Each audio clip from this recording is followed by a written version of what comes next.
नमस्कार दोस्तों, स्वागत है आपका मेरे इस चैनल स्टॉक मार्केट प्रोफेशनल पे।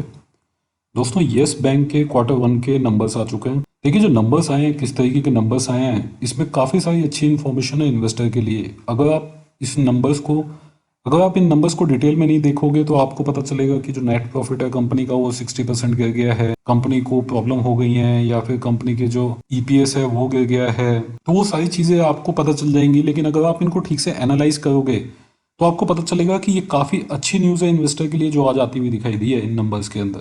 मैं आपको डिटेल में इन नंबर्स के बारे में बताऊंगा और ये भी बताऊंगा कि इसमें क्या पॉजिटिव्स निकले हैं, क्या ऐसी अच्छी चीज़ें हैं जो कि यहाँ पे निकलती हुई दिखाई दे रही हैं इन नंबर्स के बाद, और किस तरीके से इन्वेस्टर्स को यहाँ पे फ़ायदा हो सकता है, किस तरीके से ये जो बैंक है थोड़ा सा पॉजिटिव जोन में जाते हुए दिखाई दे रही है।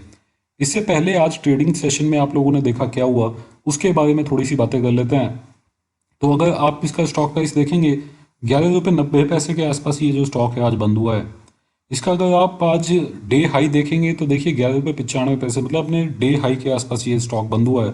वजह हो सकती है कि रिजल्ट आने वाले थे और लोगों को पता था, जो इनसाइडर है उनको पता होता है कि रिजल्ट अच्छे आएंगे या बुरे आएंगे।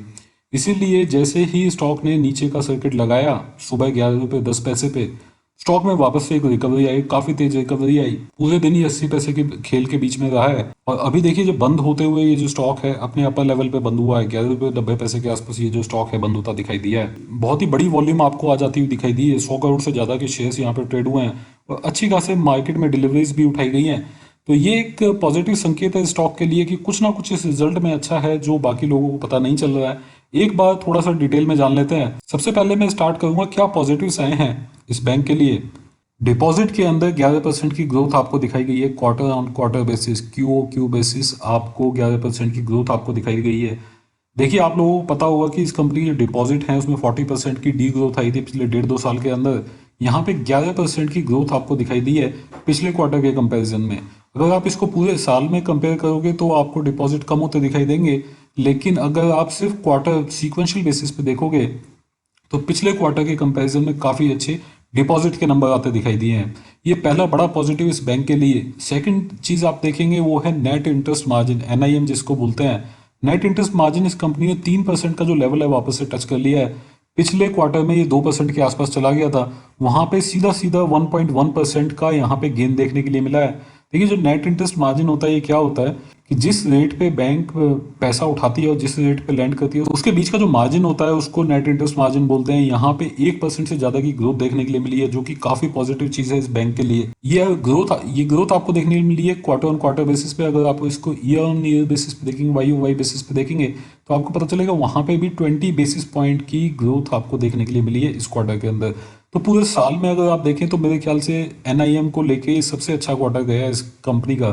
तो ये एक बड़ा पॉजिटिव इस बैंक के लिए, एक डिपॉजिट और एक एनआईएम। जो थर्ड चीज़ है वो है ऑपरेटिंग प्रॉफिट। ऑपरेटिंग प्रॉफिट अगर आप देखेंगे क्वार्टरली बेसिस पे पिछले क्वार्टर से कंपेयर करते हैं तो 11 टाइम्स आपको बढ़ता हुआ दिखाई दिया है।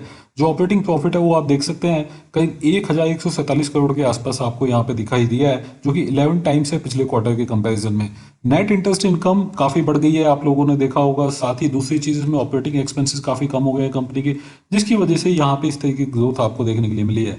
अगर आप इसको पिछले साल से कंपेयर करेंगे तो पिछले साल के कंपैरिजन में ये 41% डाउन है अभी भी। लेकिन अगर आप ओवरऑल देखते हैं तो तीन चीज़ें काफ़ी अच्छी गई हैं इस बैंक के लिए, डिपॉजिट, एनआईएम और ऑपरेटिंग प्रॉफिट।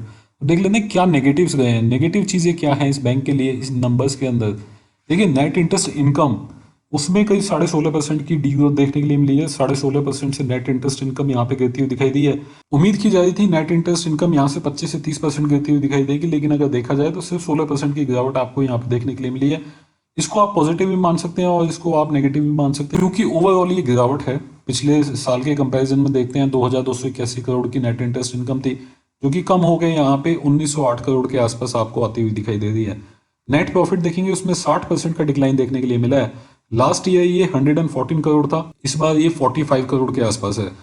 इसमें भी देखिए ये आपको पॉजिटिव भी दिखाई देगा, नेगेटिव भी दिखाई देगा, क्योंकि जिस तरीके की यहाँ पे सेंटीमेंट्स है इस बैंक के लिए, उम्मीद नहीं थी किसी भी तरीके की कि यहाँ पे प्रॉफिट आपको दिखाई देगा। हो सकता था इतने एनपीएस के बाद ये जो कंपनी है यहाँ पे लॉस भी करती दिखाई देती। अभी भी 45 करोड़ का प्रॉफिट इस बैंक ने दिखाया है।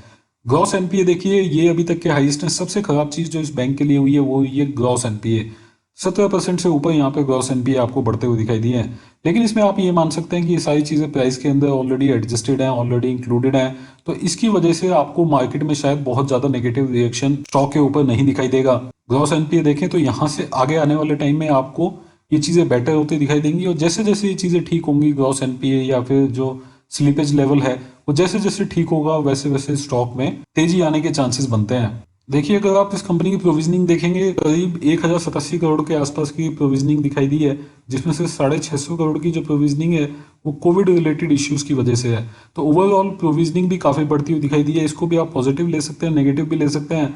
नेगेटिव इसलिए क्योंकि इमीडिएटली आपकी बैलेंस शीट को हिट करती है, और पॉजिटिव इसलिए क्योंकि ये एक आपको सेफ्टी लेवल देती है कि एटलीस्ट आपका जो एनपीए है वो कवर्ड है, उसके लिए आपने प्रोविजनिंग की हुई है। ईपीएस में बहुत बड़ी गिरावट आई है, 0.49 रुपीज पर शेयर से गिर के ये जो ईपीएस है यहाँ पे आ गया 0.04 वाई बेसिस पे।